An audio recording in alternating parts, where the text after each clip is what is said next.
this Batman series is probably one of the best Batman series that I have read in a long time, and I'm going to tell you why. So, as I mentioned on TikTok, I'll be doing a full review on every single first volume of all the Absolute stuff.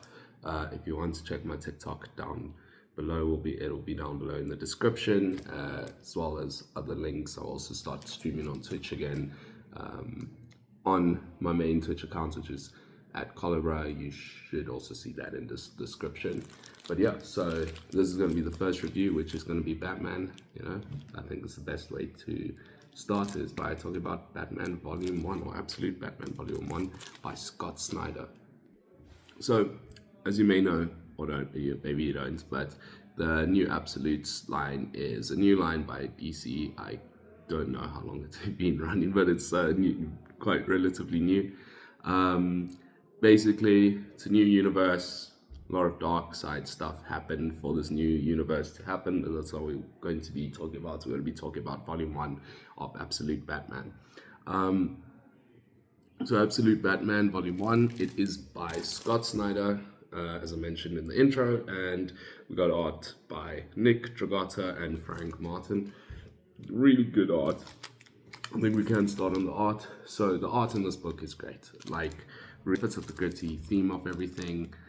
Really matches the storytelling that Scott has written here. The line work is great. As you can see, the designs of the characters are also, they're all different. We got a much more bulky Batman over here. And yeah, it ties everything together. I think it really brings this new universe, this new idea of Batman alive. All the Absolute stuff have their own unique art. So I think the most unique is obviously Martian Manhunter, which we'll cover in a later video. Now, onto the story. So, the story of the Absolute Batman, well, all the Absolute stuff has its own different take on these heroes. Specifically, Batman's new take is that he is still Bruce Wayne, and the difference is that he is not rich. He's not the rich Bruce Wayne that we know. It is he's just an average guy, so to speak. The Gotham that he lives in is still very much the same type of crazy Gotham as he used to, but obviously with new different takes on the characters. As example, Jim Gordon is basically he's a retired commissioner. He's now a politician, or trying to be a politician. I'm going to try to keep as much spoilers away from this video, so that people who may be interested in it will, have a nice first glimpse. Because that's what happened with me. When I read this, I knew more or less that the Absolute stuff was different. I didn't want to know too much of what was different, all the different specifics, because going into the series with a fresh mind is what made me enjoy it so much.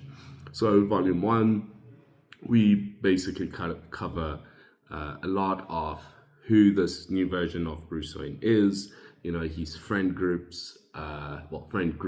so to speak, and the characters around him, and it kind of introduces us to these different variations of the characters we like. A minor spoiler is that Martha Wayne is still alive, as only Bruce Wayne's dad died, so we get to see a lot of her character and how she interacts with Bruce, which is quite a nice take. Reminds me a bit of the Aunt May relationship of Spider-Man, in a way, that only Guardian left in this hero's world. So now that Martha is now kind of taken over this caretaker role of this iteration of Batman Bruce Wayne, that means that Alfred is also very different. And again, not to give away too much, but Alfred is a badass in this. His character is very interesting. There is kind of a mentor dynamic that they are setting up, mainly in Volume 1 with it. They do start when they meet each other. The Batman and Alfred just don't get along. But it is interesting to see this different dynamic between Alfred, who we know as Batman's father in a way, seen as, he's an orphan, so Alfred kind of became Batman's father in the comics that we know, or the movies, whatever way you interact with the Batman medium. So seeing this different dynamic between them is interesting. Also, again, minor spoilers, but also with his friends, we know these characters. I won't specify who, if you've probably avoided spoilers for this long. That's good, but we do know that a lot of these friends of Batman, their names are the villains that we know. I won't specify who these villains are specifically, but there is this interesting thing that happens because they're his friends, but we basically see their origin story, or at least so far we see one of their origin stories of becoming these villains, or we don't know if they're going to become villains. Again, this is only volume 1. So in volume 1, the zoo, the story covers basically issues 1 to 6, which the main plot that is happening in the story, or the first arc, is there is a group of masked terrorists that are basically interfering with a lot of the political side of Gotham, the rallies and whatnot, and Batman is there to halt their plans, stop their plans. It's a really good written story. I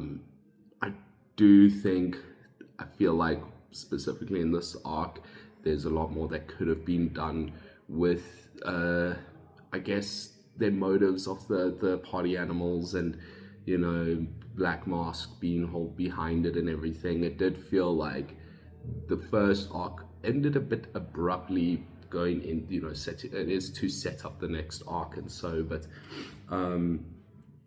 it's still really good writing. I think what it does very well is setting up this new world that we are introduced to under the following the whole Batman line and everything, but I think it does get better. After volume 1 is great, but I think it really starts to take shape in the next volume, which we will cover obviously later. But as a setup, as the first 6 issues, it's a great setup, great way to get into the Absolute line in general. I think for me personally, it's the best out of all the Absolute stuff so far. And I think if I was going to give a rating to Absolute Batman, I think I'll give it an 8 out of 10 for volume 1. If you're a Batman fan, I think you should be reading it. Like I said at the beginning of this video, it is one of the best Batman stories we've gotten in a long time. There's obviously the new Batman run that just released recently that I will go over. I don't want to review issue by issue, rather review volume by volume. These reviews will also be unscripted, hence a lot of ums and ahs. But yeah, we will go after this. We'll go into Martian Manhunter. So yeah, if you like the review, leave a like, leave a comment, subscribe. Please tell me what your thoughts are on Absolute Batman. If you're enjoying it, if it's a series you're going to carry on reading, and which Absolute series you think so far is the best. I'm currently reading Absolute Batman. I'm up to date with that. Absolute Martian Manhunter, up to date with that. Started Superman and Flash, and I will be starting Wonder Woman soon. A lot of these stuff I read digitally, and then I'll buy if I enjoy it. So not all of the reviews will have me holding up the physical edition, maybe one issue. But yeah, give Absolute Batman a try, and thank you for watching.